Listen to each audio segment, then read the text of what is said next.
Brian woke up to the sound of clanging metal and loud voices outside his window. His first thought was that the garbage truck had arrived way too early, but as he rubbed the sleep from his eyes and peeked through the blinds, his heart nearly stopped. His backyard, his carefully maintained, beautifully green private property, had been invaded. White folding chairs were neatly arranged in rows. An arch decorated with flowers stood proudly at the far end. A team of decorators bustled around, setting up what looked like an elaborate wedding ceremony. He blinked, half convinced he was still dreaming, but no, this was real, this was happening. And then he saw her, the self-proclaimed queen of the neighborhood, Karen Selina, standing in the middle of his yard barking orders like she owned the place. Brian threw on a hoodie, stormed out the back door, and marched up to her. "Karen, what the hell is going on?" His voice was sharp, cutting through the chatter of the workers. Karen turned to him with that infuriating, smug smile of hers. "Oh, Brian, you're finally up. We were beginning to worry you'd sleep through the whole thing." "The whole what? This is my yard. Why is there a wedding set up here?" Karen laughed, waving a dismissive hand. "Oh, don't be so dramatic. It's just for the day. My daughter's wedding, remember?" Brian's eye twitched. "No, I don't remember, because no one asked me." Karen sighed as if he were a child throwing a tantrum. "Brian, we sent out notices weeks ago. This is a community event. You should feel honored to be chosen for such an important day." He scanned the yard again, his blood pressure spiking. A DJ was setting up speakers near his fence. A catering van had pulled into his driveway. And was that a portable bathroom being wheeled into his front yard? "I don't care what notices you sent. I never agreed to this. Get this stuff out of my yard now." Karen's expression hardened. The fake smile melted into something more menacing. "Oh, Brian, you're making this difficult. Do you really want to be the only person in the neighborhood who ruins my daughter's special day?"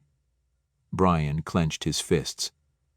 "I don't give a damn about your daughter's special day. This is trespassing. You have no right." Karen raised a hand, cutting him off. "Oh, but I do. According to HOA regulations, community events can be hosted in any available space deemed suitable by the board. And guess what?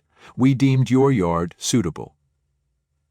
Brian's stomach twisted. He knew Karen and her band of HOA loyalists had been making up ridiculous rules for years. But this was a whole new level of insanity.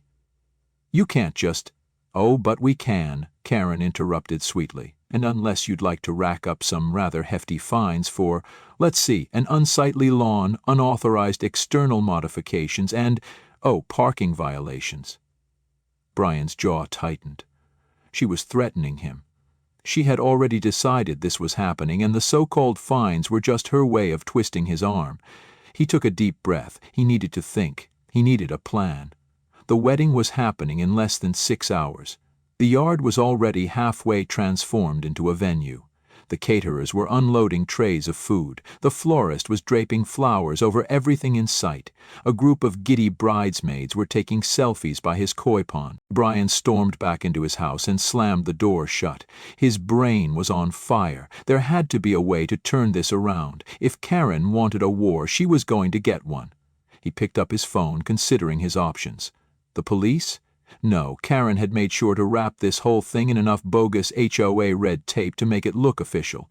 He needed something faster, something that would ruin this wedding before it even began. Then, as he stared out the window at the pristine white tablecloths and delicate floral arrangements, an idea hit him.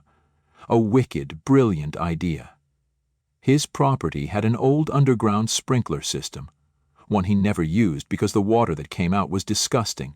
Rusty, murky, reeking of iron and dirt. It was a remnant of the old plumbing system that had been replaced years ago, but the pipes were still there, waiting. A slow grin spread across his face.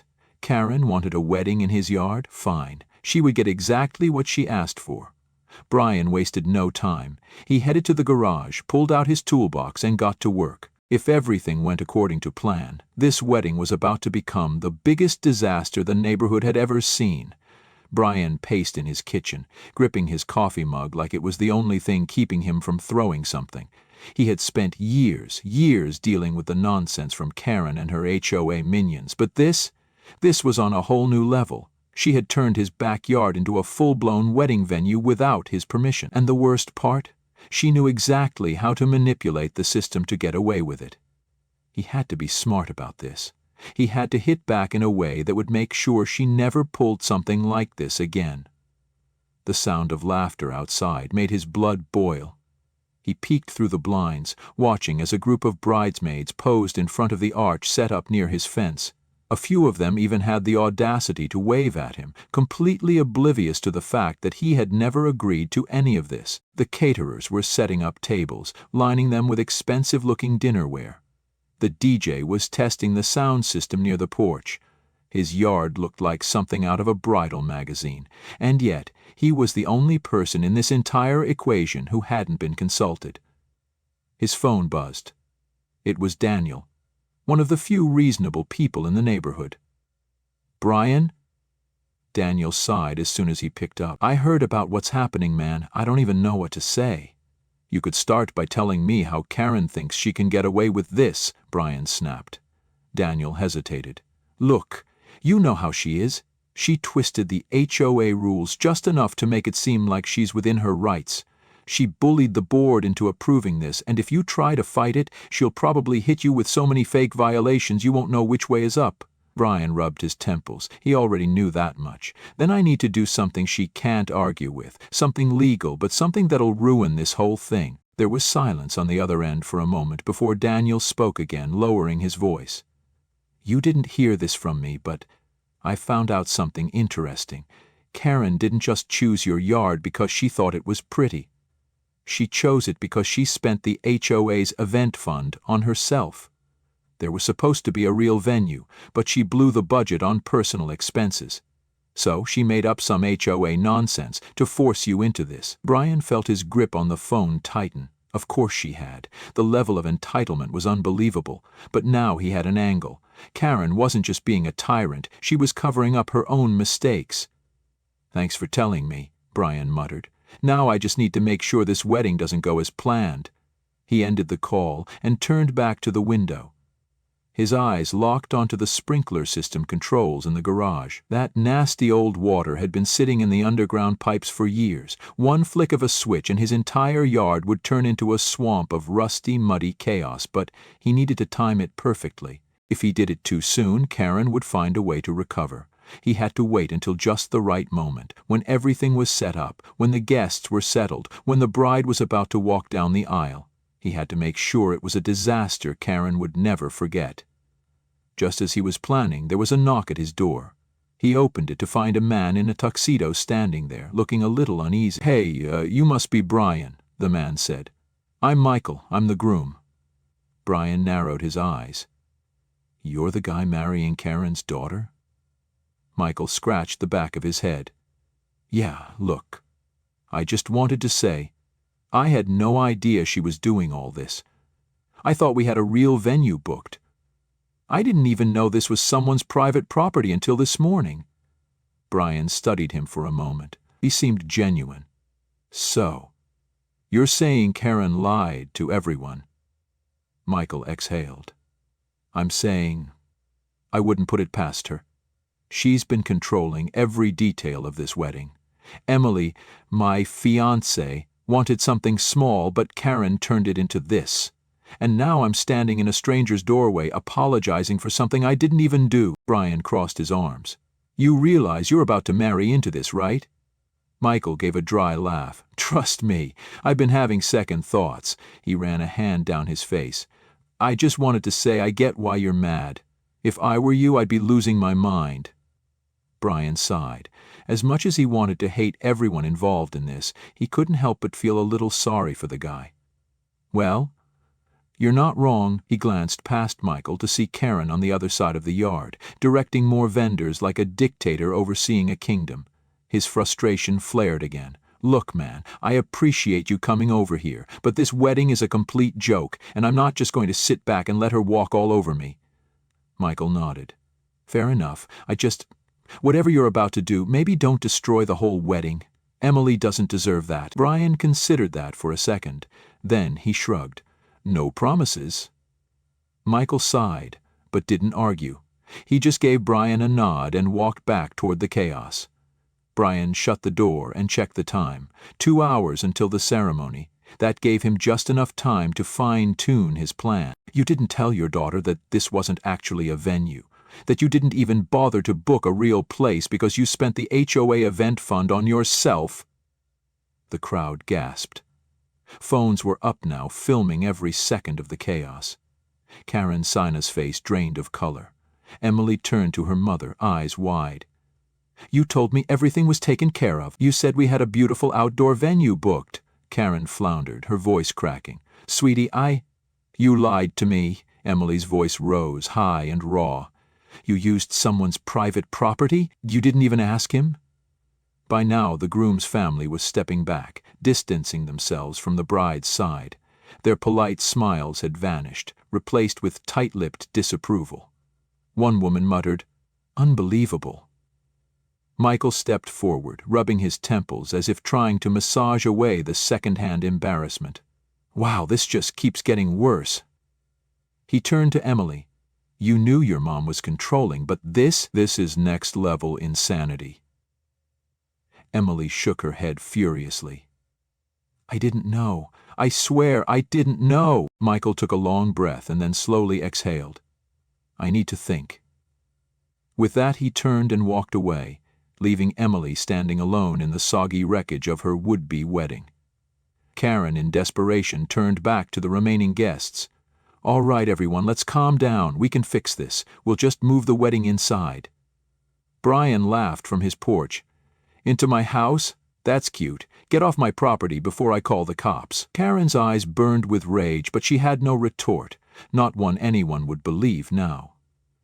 Vendors began packing up. The florists gathered what few dry arrangements remained.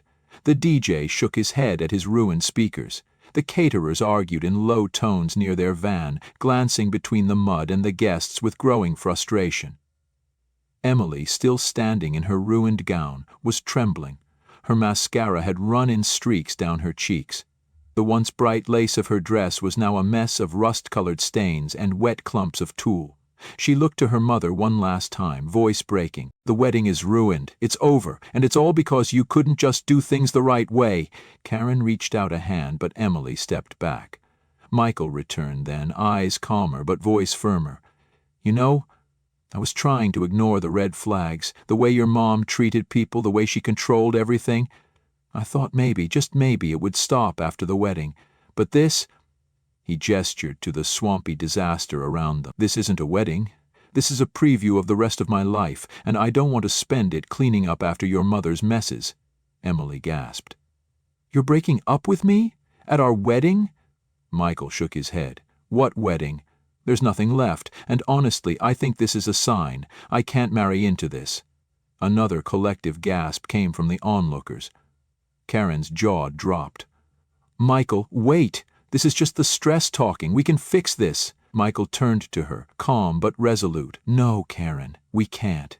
I think you and I both know this isn't just about today. I'm done. He turned and walked toward the parking area, not looking back. Emily sank onto one of the least soaked chairs, too shocked to cry anymore.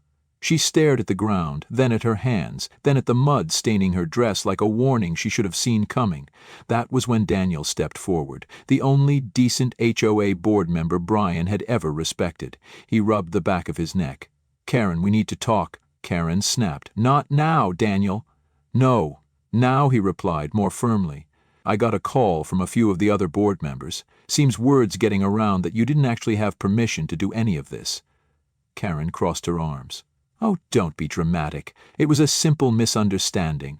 Daniel frowned. Was it? Because if you spent HOA funds on personal expenses and lied about booking a venue, you're looking at serious trouble, fraud, misappropriation, possible legal action, and after today, I don't think anyone's going to back you when we call for a vote to remove you from the board. Karen laughed sharply, but there was no confidence behind it. Oh, please, you really think people care about a few dollars? I think they care about the fact that you humiliated the entire HOA in front of 50 witnesses, Daniel said evenly. And I think they'll care even more when we do a full audit. The guests were now murmuring louder, a few chuckling behind their hands. Karen's mask of control was slipping fast. She turned to Brian, her eyes narrow. This is your fault. Brian stepped down from his porch and gave her a cold smile. "No, Karen, this is all you. You brought this on yourself." Karen opened her mouth to respond, but the sound of sirens cut through the air. A moment later, a police car pulled up near the sidewalk.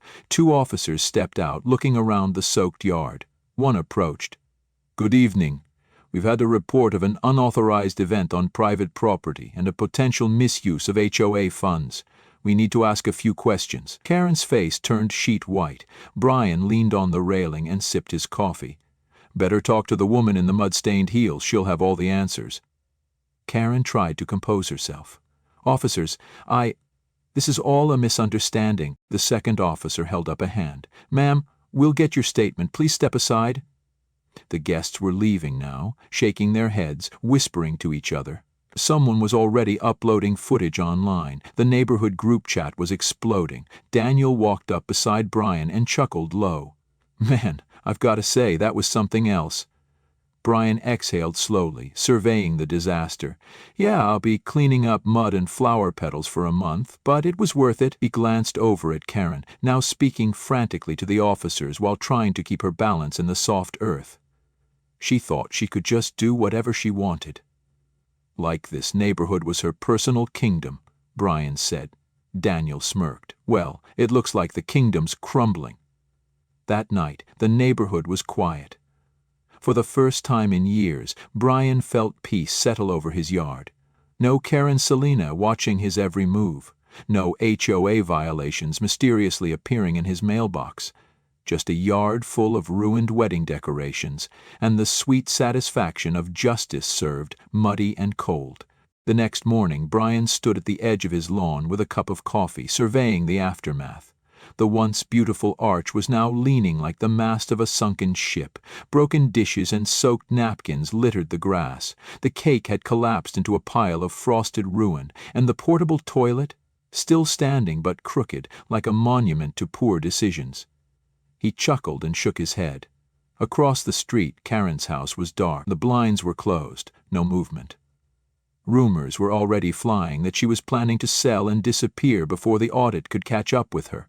He wouldn't be surprised. Karen Selina wasn't the type to face consequences. She was the type to run before the walls caved in.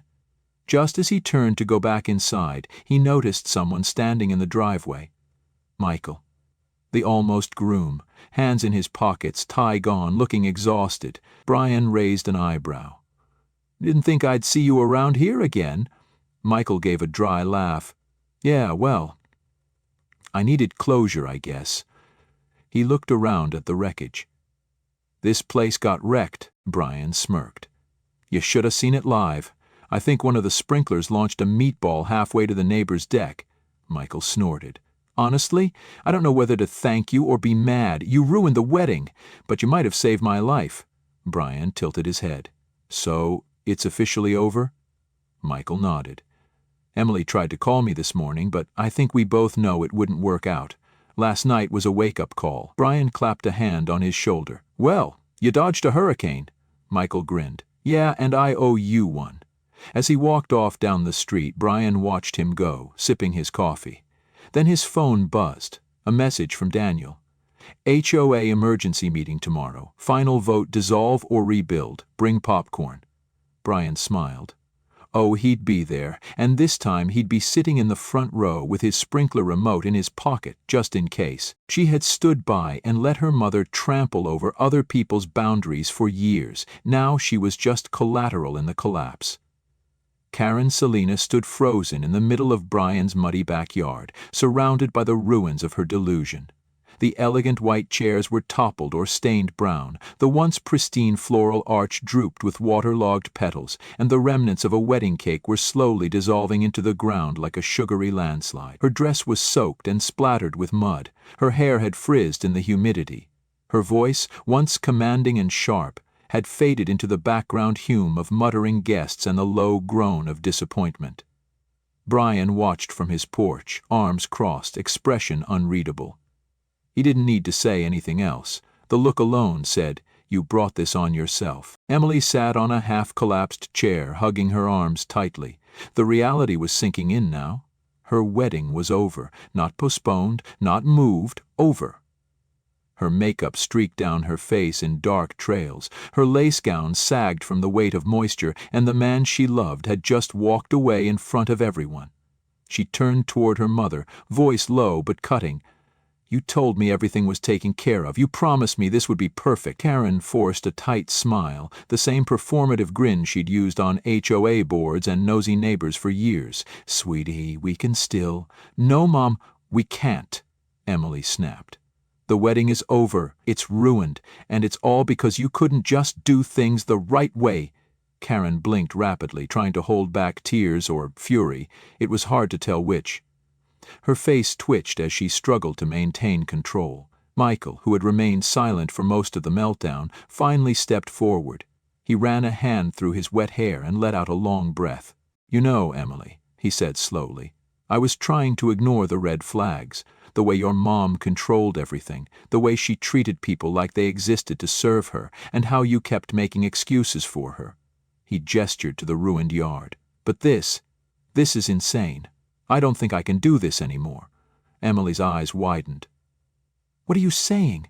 Michael sighed. "I'm saying this isn't just a wedding disaster. It's a preview of the rest of my life, and I don't want to spend it cleaning up after your mom's messes." Tears welled in Emily's eyes. "You're breaking up with me? At our wedding?" Michael looked at her with genuine sorrow. "What wedding? There's nothing left, and honestly, I think this is a sign. I can't be part of this family." A murmur ran through the remaining guests, a few gasps, some awkward glances. Karen turned ghost white. "Michael," she said, her voice shaking. "You don't mean that. This is just the stress talking. We can fix this." But Michael shook his head. "No, Karen, we can't, and I think you and I both know this isn't just about today. You've made it impossible." He turned and walked away, passing a group of guests who stepped aside to let him through. Emily remained motionless, staring at nothing. Then came Daniel, the only HOA board member who had ever treated Brian with basic decency. He stepped forward, clearing his throat. "Karen, we need to talk." Karen whipped around, her patience visibly unraveling. "Not now, Daniel." "Yeah, actually, now," Daniel said, standing firm.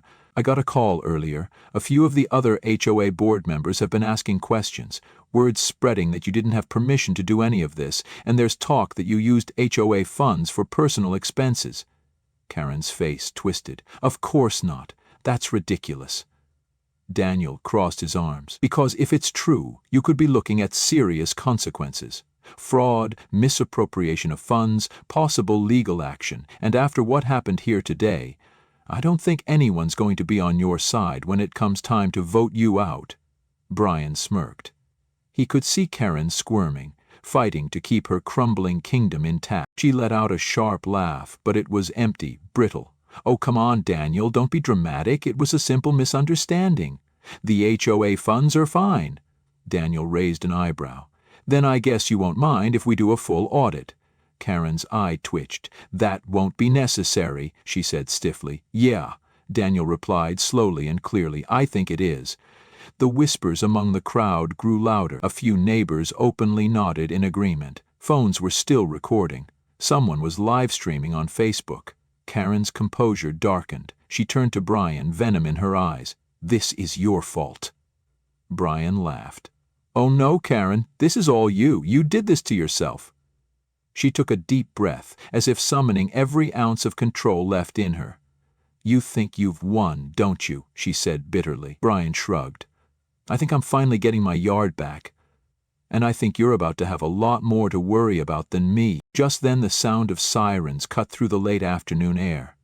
A police cruiser pulled up alongside the curb. One of the vendors had apparently called the authorities about unpaid invoices, and someone had tipped them off about the HOA financial misuse. Two officers stepped out, serious expressions on their faces. Karen's eyes widened.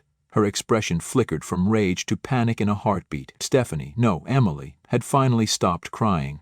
Her makeup was a mess, her shoulders slumped, her eyes dull. "I can't believe this," she murmured. Brian almost felt sorry for her. Almost.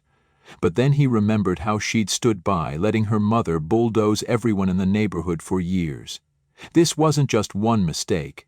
It was a culture of entitlement that had finally crashed into reality. The lead officer approached. "Ma'am," he said to Karen, "we've received reports of an unauthorized event on private property and potential HOA fund misuse. We need to ask you a few questions." Karen blinked, mouth half open. I don't know what this is about, but I assure you—" The officer raised a hand. "We'll give you a chance to explain. Please step over here." Karen turned to Daniel, to Brian, to the few remaining guests, but there was no rescue coming, no board to hide behind, no HOA shield to block the consequences. Daniel walked up beside Brian and gave him a quick sideways nod. "Well, that escalated." Brian let out a long, satisfied breath. It was bound to. Across the lawn, one of the DJs was packing up the last of his gear, mumbling to himself about fried wires. A few children ran toward their parents, no longer laughing, just confused. Karen, now surrounded by officers, was answering questions. Her voice rose and fell, defensive, nervous, her body language betraying the panic she could no longer hide. Brian leaned back against his porch railing, watching the final act of Karen Salina's HOA reign implode in real time. The guests had scattered, the decorations were ruined, the bride had been abandoned. The board was turning, and now the police were involved. All that remained was the mud, the wreckage, and the truth. Karen Salina's perfect day had become her public undoing. And Brian? He finally had his peace. He stepped inside his house, closing the door behind him. For the first time in years, it didn't feel like a fortress. It felt like home again, trample over other people's boundaries for years. Karen Salina stiffened as the officers approached. "Good evening, officers. I don't know what this is about, but I assure you," one of them held up a hand. "We've received reports about an unauthorized event on private property," he said, "and possible fraudulent use of HOA funds. We need to ask you a few questions." Karen's mouth opened, then closed. For the first time in her life she was speechless. Brian grinned. This was better than he could have planned, better than any revenge he'd imagined. Daniel walked over to him, shaking his head with a low chuckle. "Man, I gotta say, that was something else." Brian sighed, surveying what was left of his yard. "Yeah, well, I think I'm going to be dealing with the mess for a while." Daniel patted his shoulder. "Hey, at least you won," Brian smirked. Yeah, I did." Karen, now red-faced and flustered, was led toward the police car as the questioning began. Her voice was sharp and defensive, but no one was listening anymore. The guests were gone. The wedding was ruined. The HOA was turning against her. Brian leaned against his porch railing, arms crossed, watching as Karen's little empire crumbled in slow motion. She had ruled with fear, manipulation, and smug superiority. But now? Now she was just another disgraced figure in a mud-soaked dress, trying desperately to explain away her downfall. This was, without exaggeration, the best day ever. The next morning, Brian stood in his backyard, coffee in hand, surveying the aftermath of what could only be described as the greatest disaster in neighborhood history. The muddy water had mostly dried, leaving behind large brown stains on the grass. Bits of ruined decorations were scattered everywhere. A few wilted flowers still clung to the bent wedding arch, now leaning sideways like a relic from some ancient war zone. Pieces of broken plates and soggy napkins littered the ground. A melted pile of what used to be a wedding cake sat at the center like a symbol of everything that had gone wrong. The wedding was over. The HOA was in chaos, and Karen, she was nowhere to be seen. Brian took a long sip of his coffee, letting the silence settle in around him. For the first time in years, there was no HOA threat looming over him, no Karen glaring at him from across the street, no absurd citations about lawn height or mailbox colors showing up in his mailbox. The wedding hadn't just exposed Karen's corruption, it had blown the whole thing wide open. The entire neighborhood had finally seen her for what she was. No one had sympathy for her anymore, not after the spectacle she had caused, not after the police started asking questions. It was clear that her reign was officially over. Brian chuckled to himself, remembering the exact moment Karen realized she was losing control. The way her face had twisted in horror when the police car pulled up, the panic in her voice as she tried to smooth over the situation. But there was no smoothing over a fraud investigation. The other HOA board members had already begun distancing themselves from her, each one making sure to tell anyone who would listen that they had no idea she'd been misusing funds. Daniel had promised Brian a full audit was coming, and it wasn't looking good for Karen. The best part? The HOA had called for an emergency meeting to discuss the possibility of dissolving altogether. After years of Karen's ridiculous rules, petty fines, and controlling behavior, the homeowners had finally had enough. With the scandal unfolding and Karen's grip shattered, people were starting to realize something powerful. They didn't actually need the HOA at all. The whole system had been Karen's personal tool of control, and now that she was gone, it was only a matter of time before the whole thing collapsed. Brian walked to his fence and looked across the street toward Karen's house. The curtains were drawn tight. The front yard was eerily quiet. Rumors were already circulating that she was planning to sell and leave town before the audit was completed. He wouldn't be surprised. Karen Selina was many things, but she wasn't the type to stick around and face consequences. Just as he turned to go back inside, he noticed someone standing in his driveway. Michael? The almost groom, hands stuffed in his pockets, looking tired but surprisingly calm. Brian nodded toward him. "Didn't think I'd see you around here again." Michael gave a short laugh. "Yeah, well, I needed some closure, I guess." He looked around the yard, slowly shaking his head. "Man, this place got wrecked." Brian smirked. "You should have seen it last night. The mosquitoes were having a feast. I think one of them carried off a bridesmaid." Michael snorted. "Honestly, I don't know whether to thank you or be mad at you. You ruined the wedding." "But you might have saved my life." Brian raised an eyebrow. "So it's officially over?" Michael nodded. "Emily tried to call me this morning, but I think we both know it wouldn't work out. Last night was a wake-up call." He exhaled slowly. "Her mom's controlled every part of her life, and if I had gone through with that wedding, I would have been stuck dealing with Karen for the rest of mine. I don't think I could survive that." Brian chuckled. "Probably not. She'd have HOA rules for your marriage. Section 5B, husband must agree with wife's mother at all times or be fined accordingly." Michael laughed, shaking his head. "Yeah, exactly." He hesitated, then looked at Brian more seriously. "I know you didn't do what you did for me, but thanks. I think you saved a lot of people from a nightmare." Brian shrugged. "I just wanted my yard back. Everything else was just a bonus." Michael nodded, his expression thoughtful. "So, what happens now?" "With Karen," Brian smirked. "Oh, I think she's done. The HOA's falling apart, the board is turning on her, and she's got the police breathing down her neck. If she doesn't skip town soon, she's going to be in a whole lot of trouble." Michael let out a breath. "Good, she deserves it." He paused, then grinned. "So what's next for you? Going to start renting out the yard for real weddings?"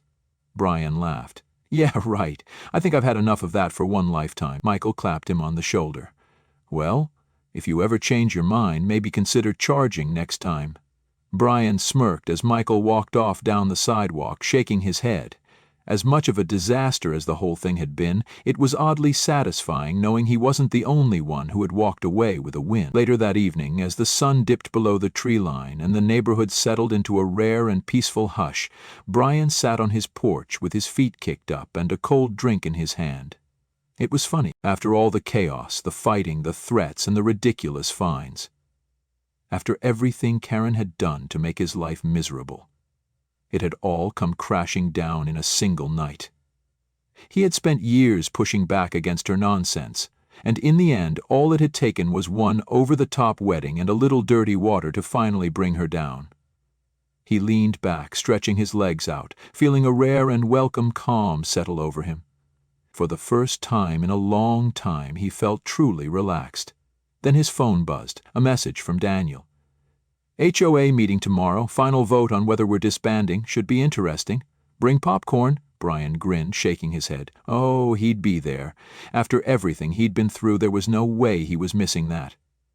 As he set his phone down, he noticed movement across the street.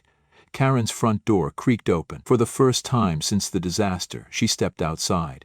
She looked around cautiously, as if she expected someone to jump out and confront her.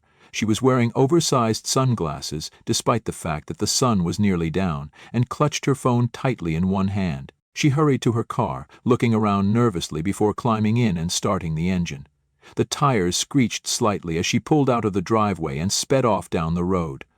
Brian watched her go, silent. He wasn't sure where she was heading, but he had a feeling it wasn't just a trip to the store. He exhaled deeply, leaning back again.